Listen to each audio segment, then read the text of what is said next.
Welcome to the Deep Dive, where we really get into some fascinating sources, and this time, you've brought us something, well, pretty powerful, I'd say. Yeah, it's definitely a powerful one. It's a message straight from post-World War II Germany. Yeah, and we're going right into the heart of it with Wolfgang Borchert. Oh, wow. His work from 1947, Dann gibt es nur eins, Okay. which translates to Then There's Only One Thing to Do. It's a piece that just captures the rawness of that moment in history. It's interesting you say that because when I was reading through this in preparation for our deep dive today, Yeah. it really did strike me just how immediate and visceral this piece felt. Oh, absolutely. And I think that's something that's going to come through for you, our listener, today as we explore this together.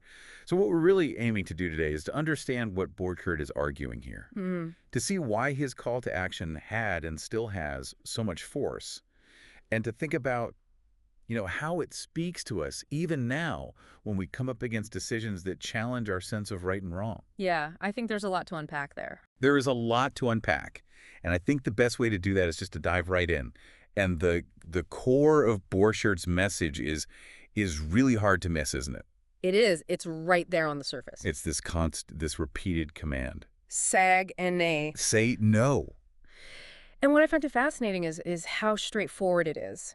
Coming so soon after the devastation of the war, there's this rawness, this unfiltered call for individual responsibility. It's like this huge weight of collective guilt. Exactly. And then this urgent need to say, okay, well, what can I do as just one person? And Borchert cuts right through all of that with that bluntness, that say and no. He doesn't just leave it at this general level, though. He goes into incredible detail about who needs to say no and when they need to say it. Yeah, he gets very specific. And I think let's start with the people who make things, the ones who work in factories and industry. Right. He starts with the man at the machine and the man in the workshop, and he imagines this future where they're told to stop making the everyday things, the necessities, the water pipes, the pots and pans. Yeah.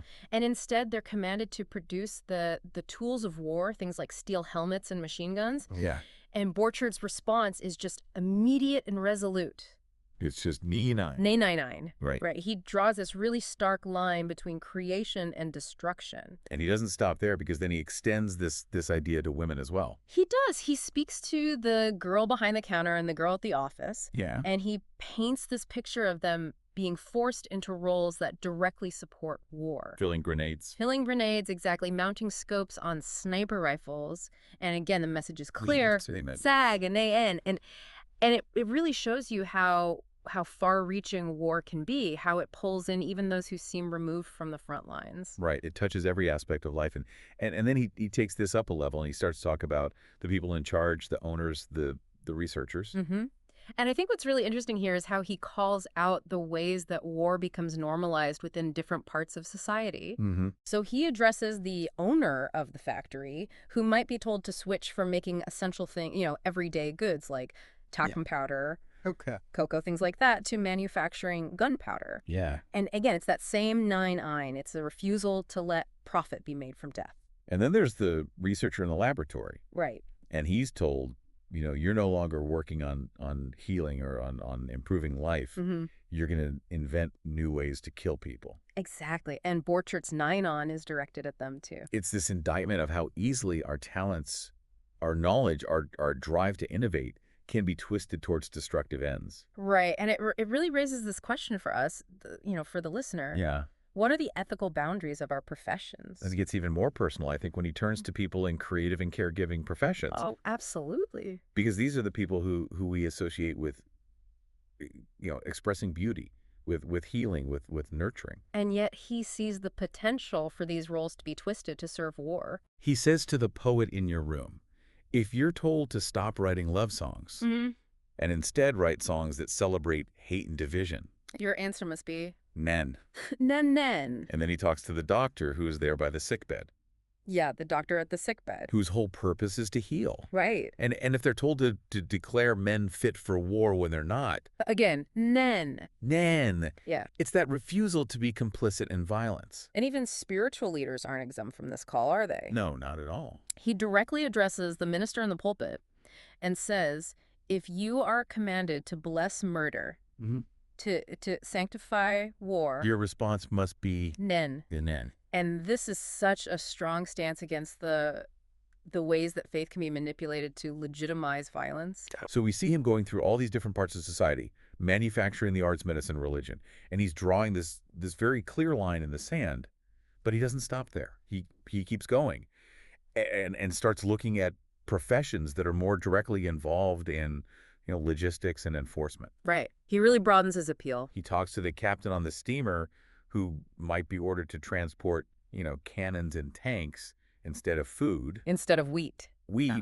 And then the pilot at the airfield who's told to carry bombs over cities, and the tailor at your table who's told to sew uniforms. And in all of these cases, Borchert insists that they have to say no. Sag nien. Because even though these roles might seem removed from the actual fighting, right, they're still contributing to the destruction. And it makes you think about those everyday jobs, those roles that we might not immediately associate with war, and how even those have these moral implications when conflict arises. It really does. And then he doesn't shy away from legal and civic structures either. He addresses the judge in your robe, who might be commanded to serve on a military court, the man at the train station, who has to signal the departure of trains filled with ammunition and troops. And finally, he talks about the ordinary person, the man in the village and man in the city, who receives his conscription orders. And for all of them, Sag and Aeon. It's that idea that our individual responsibility persists, even within these larger systems of authority. Exactly. And then he turns his attention to mothers, and this is the part that I found, well, just incredibly powerful.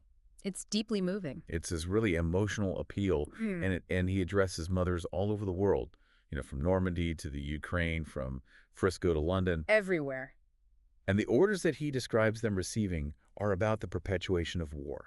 It's about creating and sustaining the cycle of violence. To bear children, to become nurses in these war hospitals, to provide new soldiers for future conflicts. It's like he's targeting the very people who are responsible for nurturing life and saying, you have the power to refuse to feed this machine of death. And the AIN here is so powerful. It's doubled, isn't it? It is sagt nen en. Mütter sagt nen en. Say no. Mothers, say a nay. It's that repetition that underscores just how important this refusal is to Borchert. It's like the most fundamental act of protection. Yes, protecting life, protecting the future. So we have this incredibly direct and forceful call to action, this refusal to participate in war. But he doesn't just leave it at that. He doesn't. He paints this terrifying picture of what happens if people don't say no. This is where it gets really haunting. It does. He describes this world that has been utterly devastated by war, and it's a chilling vision of what happens when we fail to act. It's that collective inaction exactly. that leads to this complete collapse. He talks about silent, decaying ships in deserted harbors. This image of the end of trade. Yeah, the end of connection between people. Broken streetcars, tangled in wires and tracks. Infrastructure completely broken down. Societal collapse. Right, and then there's the silence that he describes. A mud, gray, heavy, leaden silence. That just suffocates everything. Places of learning, culture, leisure. It's the silence of absence, the absence of life. And he doesn't stop there. He goes on to show how the natural world is suffering alongside humanity. Yeah, you see food rotting, harvests, failing animals dying. This complete breakdown of the systems that sustain us. And I think what's so striking is how he connects this decay, this very real physical destruction, directly to the failure to say no. It's not just an abstract moral argument. It's about the consequences for the world around us. He talks about medical inventions becoming useless, relics, provisions molding and spoiling, and even the tools of farming lying idle and rusted. It's desolate. It's this incredibly desolate picture, and then he introduces this figure of the last human being. Yeah, this is perhaps the most unforgettable image in the whole piece. This person wandering through the ruins past mass graves, deserted cities, and they're described as scrawny, mad, blasphemous, complaining. Broken. Utterly broken by what they've seen, and their only cry is, "Warum." Wow. And there's no answer. No. It just echoes in the silence. It's the ultimate question of meaninglessness in the face of this utter destruction. And Borchert calls this cry the last animal-like cry of the last animal human being. It's this potent and tragic image of humanity reduced to its most basic suffering state. Stripped of all reason and hope. And throughout this entire grim vision, there's this pressing sense of urgency. Yes. He keeps saying that this could happen at any moment. He says it could happen tomorrow perhaps already tonight. There's no time to waste. Right. It's this immediacy that really highlights the need to make the choice to say no in the present. So as we think about Borchert's incredibly powerful message, what does it mean for us today? It was written in this very specific time and place, but it feels like the core of it transcends that. It does, and I think that's why this piece continues to resonate with people. While it's deeply rooted in the aftermath of World War II, Borchert's call to say and no isn't limited to that historical moment. It speaks to any situation where we're asked to participate in actions that go against our conscience or contribute to harm. Exactly. Whether it's a large-scale conflict or even smaller, more localized decisions, the things we encounter in our everyday lives. I think so.